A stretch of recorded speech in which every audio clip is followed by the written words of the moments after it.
Assalamualaikum warahmatullahi wabarakatuh. Perkenalkan, anggota kami dari kelompok yang beranggotakan Elsa Zaratusania, Muhammad Ferdiansyah, dan Andika Pratama Afriza akan mempresentasikan proyek akhir mata kuliah komputasi evolusioner. Judul proyek kami adalah Sistem Pendukung Keputusan Deteksi Dini Kanker Payudara Berbasis Komputasi Evolusioner, Studi Komparatif GA, PSOS, dan GP. Kita langsung ke latar belakang. Kanker payudara merupakan salah satu penyakit yang membutuhkan proses deteksi dini secara cepat dan akurat. Deteksi dini sangat penting karena dapat membantu proses penanganan lebih awal. Dalam proyek ini kami menggunakan data klinis analis hasil pemeriksaan fine needle aspirate atau FNA. Data tersebut berisi karakteristik morfologi sel tumor yang dapat digunakan untuk membantu klasifikasi apakah tumor tersebut bening atau jinak dan malignan atau ganas. Permasalahan utama pada dataset ini adalah jumlah fitur yang cukup banyak. Banyaknya fitur dapat membuat proses analisis menjadi lebih kompleks. Oleh karena itu, kami menerapkan pendekatan komputasi evolusioner untuk membantu proses optimasi, terutama dalam seleksi fitur dan perbandingan performa model klasifikasi. Slide 3, tujuan proyek. Tujuan dari proyek ini adalah mengimplementasikan sistem pendukung keputusan deteksi dini kanker payudara menggunakan Google Colab. Selain itu, proyek ini juga bertujuan untuk melakukan proses pre-processing dataset seperti pembersihan data, encoding label, normalisasi, dan pembagian data latih serta data uji. Kemudian kami menerapkan beberapa metode yaitu SUM, Random Forest, Genetic Algorithm, Participant Optimization, Evolution Strategies, dan Genetic Programming. Dari metode tersebut kami melakukan perbandingan performa berdasarkan akurasi, presisi, rival F1 score, outcrock, jumlah fitur, dan waktu eksekusi.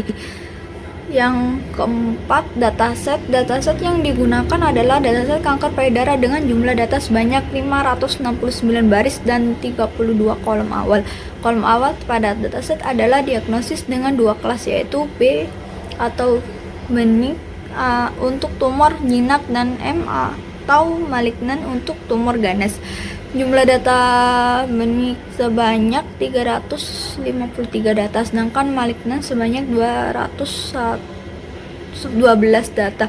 Setelah kolom ID dipisahkan dengan target diagnosis digunakan sebagai tabel, terdapat 30 fitur klinis yang digunakan dalam proses pelatihan model. Data tersebut dibagi menjadi 455 data latih dan 114 data uji. Selanjutnya, presentasi akan dilanjutkan oleh rekan saya Muhammad Ferdiansyah untuk menjelaskan metode dan implementasi sistem. Di sini saya akan melanjutkan metode yang digunakan. Pada proyek ini kami menggunakan beberapa metode perbandingan dan metode komputasi evolusioner. Metode pertama adalah Support Vector Machine atau SVM.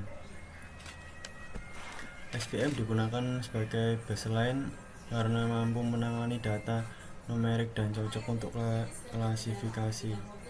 Yang kedua adalah Random Forest yang juga digunakan sebagai baseline. Random Forest bekerja dengan menggabungkan banyak pohon keputusan sehingga hasil prediksinya cenderung stabil pada data tabular. Selanjutnya kami menggunakan Genetic Algorithm atau GA untuk seleksi fitur. Pada GA, setiap solusi dipresentasikan sebagai kromosom biner, di mana nilai 1 berarti fitur dipilih dan nilai 0 berarti fitur tidak dipilih. Kemudian kami menggunakan Particle Swarm Optimization atau PSO.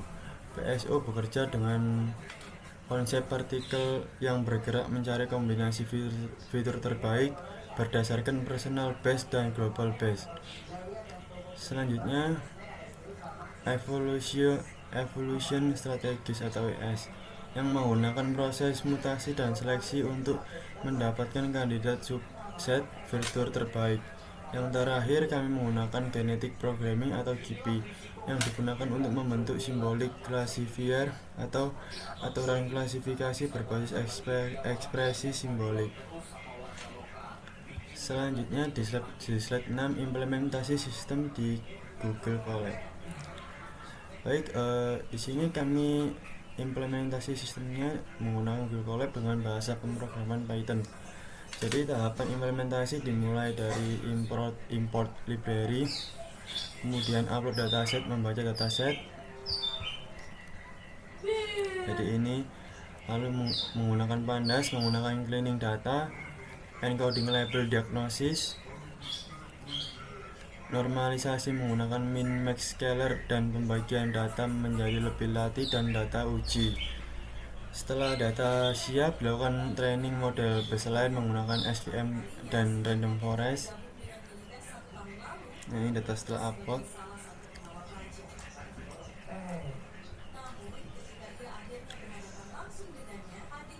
Lalu dilakukan optimasi evolusioner menggunakan GA, PSO, dan GB.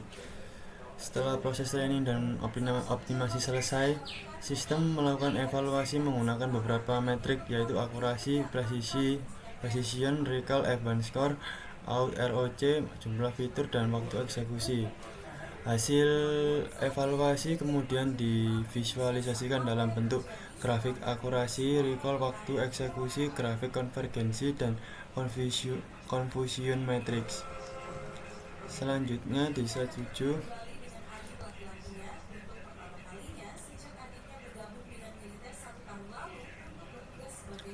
hasil eksperimen. Jadi pengujian dan matriks evaluasi pada tahap ini, setiap metode yang diuji menggunakan data uji yang sama agar hasil perbandingan menjadi adil. Jadi yang pertama, metrik akurasi yang digunakan untuk mengukur ketepatan prediksi secara umum. Metrik kedua adalah precision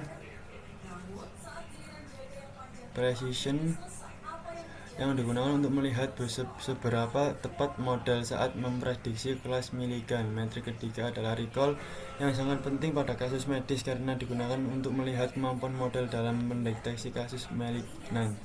Selanjutnya ada advanced score yang menunjukkan keseimbangan antara precision dan recall. Kemudian ada AUC, ROC yang menunjukkan kemampuan model dalam membedakan kelas benign dan malignan. Selain itu, kami juga memperhatikan jumlah fitur dan waktu eksekusi karena kedua aspek tersebut penting untuk menilai efisiensi model. Selanjutnya, untuk hasil eksperimen dan analisis performa akan dijelaskan oleh rekan saya. Baik, saya Andika Pratama Friza dengan NB 146230014. Di sini saya akan melanjutkan di slide selanjutnya adalah akurasi dan recall. Pada grafik akurasi terlihat bahwa random forest memperoleh nilai akurasi tertinggi dibandingkan metode lainnya. Hal ini menunjukkan bahwa random forest mampu memberikan prediksi yang paling seimbang secara umum. Pada grafik recall kinetic programming memperoleh nilai recall tertinggi sebesar 1,000. Artinya semua data malignan berhasil terdeteksi, namun nilai recall yang tinggi tidak bisa langsung dijadikan dasar pemilihan metode terbaik karena pada genetic programming precision dan akurasi masih rendah akibat banyaknya false positif. Jadi dalam kasus ini metode terbaik tidak hanya dilihat dari recall tetapi juga harus mempertimbangkan akurasi, precision, F1 score, dan AUC, ROC.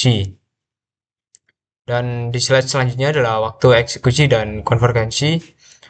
Berdasarkan grafik waktu eksekusi, SVM baseline memiliki waktu paling cepat yaitu sekitar 0,0420 detik. Metode evolusioner seperti GI, PSO, dan IS membutuhkan waktu lebih lama karena harus melakukan proses pencarian kombinasi fitur terbaik.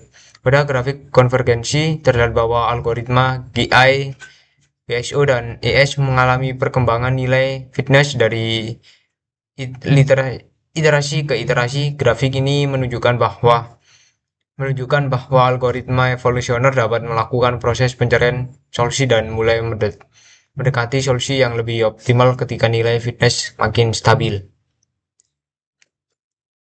Dan di slide selanjutnya adalah confusion matrix. Pada confusion metric genetic programming terlihat bahwa semua data malignant berhasil diklasifikasikan sebagai malignant, namun sebagai besar data dan ini juga ikut diprediksi sebagai malignant. Hal ini membuat recall genetic programming sangat tinggi tetapi akurasi dan precision menjadi rendah.